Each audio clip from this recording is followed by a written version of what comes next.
Hi friends, welcome to our channel. ఈరోజు ఒక కథ చెప్పుకుందామా? కుందేలు తాబేలు కథ. ఒకరోజు కుందేలు తాబేలుని ఎక్కిరించింది.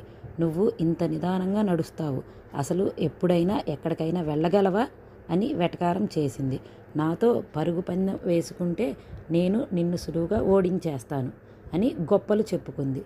తాబేలు పరుగు పందెం ఆడటానికి ఒప్పుకుంది. నిర్ణయించిన రోజు కుందేలు తాబేలు పోటీ చూడటానికి అడవిలో జంతువులన్నీ చేరాయి. కుందేలు మహాధైర్యంగా గర్వంగా పందెం జరుగుతున్న చోటుకు వచ్చింది.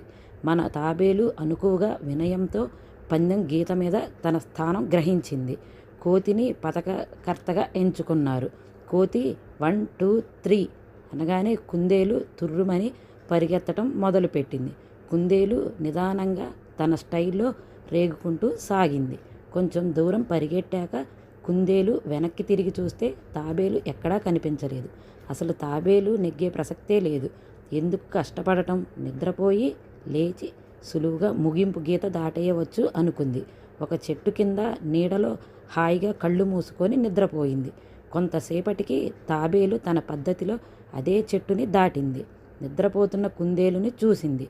కానీ తన దారిని తను కొనసాగుతూ నిదానంగా చిన్నగా రేగుకుంటూనే ముగింపు గీత దగ్గరికి చేరుకుంది.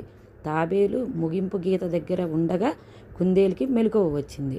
తాబేలు గీత దాకా చేరిపోయిందని చూసి వేగంగా పరిగెత్తింది. కానీ కుందేలు చేరే లోపల తాబేలు గీత దాటేసి పోటీ నెగ్గేసింది. చుట్టూ చేరుకున్న జంతువులంతా తాబేలుని చప్పట్లు పొగడ్తలతో అభినందించారు. నీతి: మన బలాన్ని ఎక్కువ, ఇతరుల సామర్థ్యాన్ని తక్కువగా ఎప్పుడూ అనుకోకూడదు. జీవితంలో కూడా గెలవటానికి వేగం కన్నా నిదానమే ప్రధానము అని పెద్దలు అందుకే చెప్తారు.